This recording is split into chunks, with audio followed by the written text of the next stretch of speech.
Welcome to Mainland, your local regional television station. I'm Graham O'Brien, and coming up in today's bulletins, to dam or not to dam the dam, that is a decision facing those that will be paying.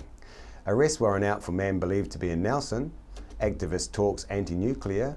Rocks Road walking and cycling engagement process. 1080 drop completed and assessment of rat knockdown begins soon. Shortcutters cut short. Countdown launched to Cricket World Cup, and Marcos missed their mark.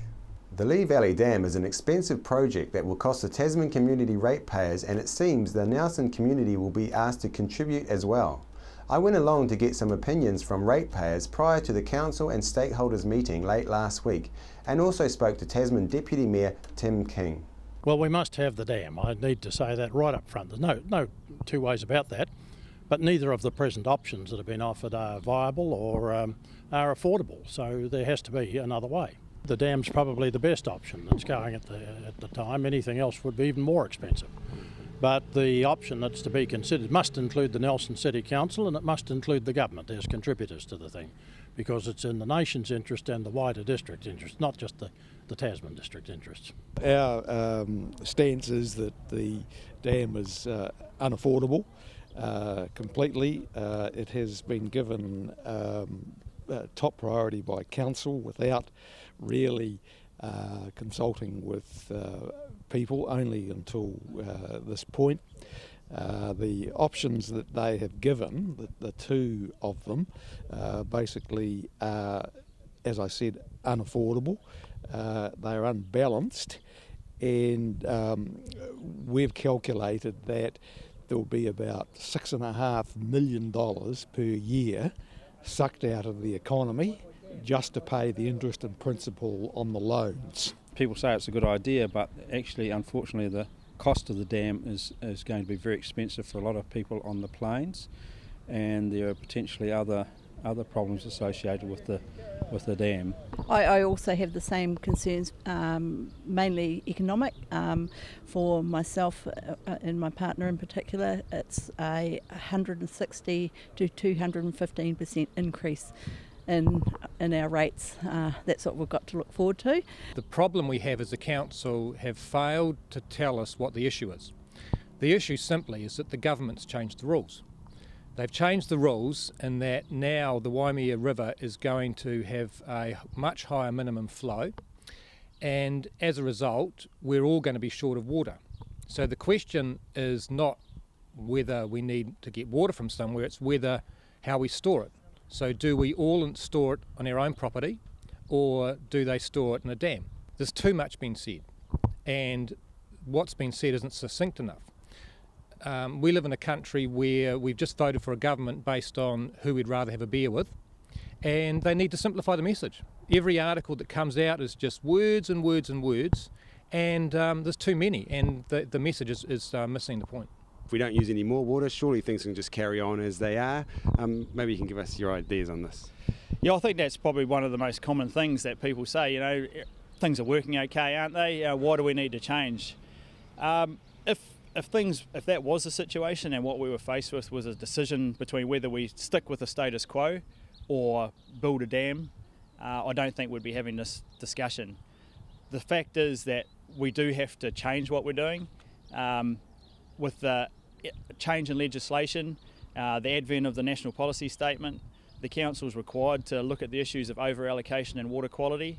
And so what we're faced with is a choice between providing some more water into the system or significantly reducing the amount of water that's taken out. In terms of the payment for it, it's a real challenge to try and expect a generation or part of a generation to pay for decisions that have been made previously, and to also pay for a future 50 years in advance in terms of activities that may happen if water's provided.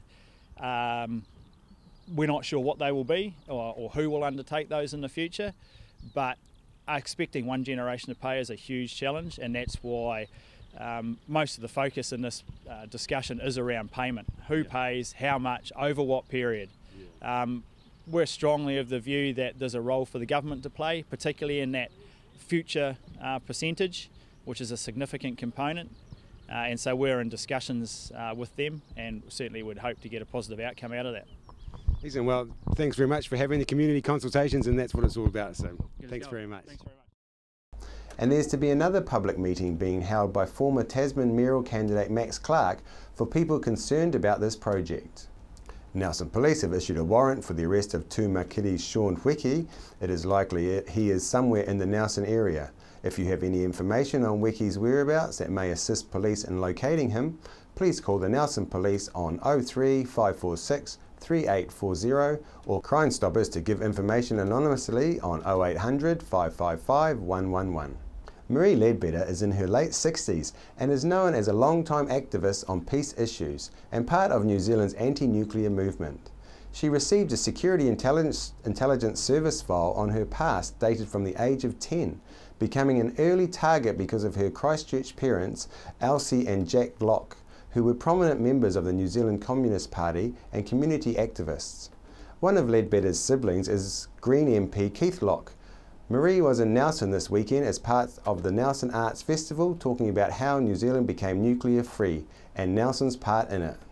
Most of the Peace Squadron action was in either Auckland or Wellington, but as it's another thing about Muldoon, the warship started to sort of increase in tempo, so that at the end of 1983 we had a huge influx, and part of that influx was the visit of a British warship called the Invincible, a veteran of the Falklands War. And the Invincible came in with a number of support vessels. It was sort of interesting really, because the Invincible and its support vessels weren't actually nuclear powered, but they were capable of carrying nuclear weapons, and they had many potentially nuclear armed helicopters and so forth on board. So in the peace movement we said, well, what we're really concerned is the nuclear weapons, so we're going to protest at these. And the support vessels dispersed around the country, and one of them, called the Aurora, came to Nelson, and that's the Nelson demonstration. It's a very good demonstration down at the wharf, and the peace group here managed to get an appointment to meet with the captain. There was a Rocks Road walking and cycling public engagement process earlier this week that included an invite only to those considered key stakeholders in the process. The meeting was held at the Opus office with Andrew James from NZTA and Rhys Palmer, Council Officer, on Tuesday the 28th. On behalf of Mainland, I tried to attend the meeting to allow the Nelson public some insight to information contained in this meeting. However, I was not allowed in with a camera or to attend as a reporter, as the meeting was for key stakeholders only. I spoke with Andrew James from NZTA after the meeting, but he declined to appear on camera as he isn't the main spokesman.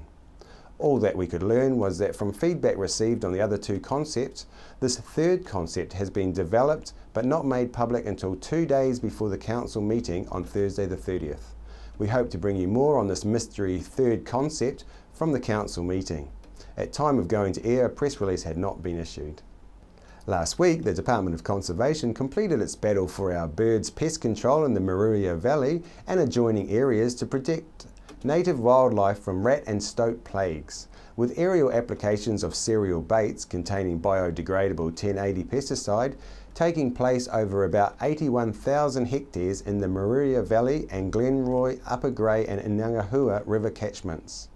Docs say it was carried out to protect vulnerable populations of yellow and blue duck, long-tailed bats, kia, kaka, rock wen and giant snails and parakeets. Meanwhile, trout fishermen were issued a warning about consuming the fish caught in these areas during the 1080 bait drop due to the risk of consuming the poison. The aerial 1080 pest control was targeted at knocking down high rat numbers fueled by an exceptionally heavy beach seed fall known as a mast. It is also substantially reduces stoats through their eating poison roach carcasses, preventing a stoat surge in summer. The 1080 bait application also reduces possums, which cause browsing damage to native vegetation and prey on native birds, their eggs and giant snails. DOC says that monitoring of the success of the pest control operations will take place in coming weeks, including assessing the knockdown of rats. Beatson Road is now closed to through traffic, preventing drivers using the road as a shortcut. This temporary road closure trial during November is to try and reduce the hold-up of traffic travelling towards the city on Waimea Road at peak traffic flow times. A large road sign is present on weekday mornings to stop traffic entering the road from the roundabout between 7:30 and 9:30 a.m. The results of the trial will be reported back to the Works and Infrastructure Committee. This Tuesday, Nelson City Council began celebrating the 111 days to go until Nelson hosts its first match in the ICC Cricket World Cup in 2015, with local schools involved and even a rather large cricket ball placed in town. Believing that it's the perfect time to introduce everyone to a very appropriate cricketing tradition, the Nelson. As it's referred, involves getting one or both feet off the ground to ward off bad luck on scores or multiples of 111. A long-held cricket superstition termed a Nelson applies to team or individual scores of 111 or multiples of it, known as double Nelson, triple Nelson and so on. It is thought to refer to Lord Nelson's lost eye, arm and leg, but this is not historically accurate as Nelson never lost a leg. Speculation is rife about what the remaining one might represent, but that only adds to the intrigue. Some players believe bad things will happen on that score. It may be considered unlucky because the number resembles a wicket without bails. Standing or one leg, or if you're sitting down, keeping both feet off the ground is supposed to prevent disaster until the score changes. Now, to add to the fun of ICC Cricket World Cup 2015, the whole community is urged to do the Nelson in Nelson. Tasman Marcos played a rip-roaring game in the ITM Premiership final on the weekend against Taranaki in New Plymouth, but they still missed their mark. The match proved to be a dramatic NPC final with both teams vying for the top spot, with Taranaki leading into the second half.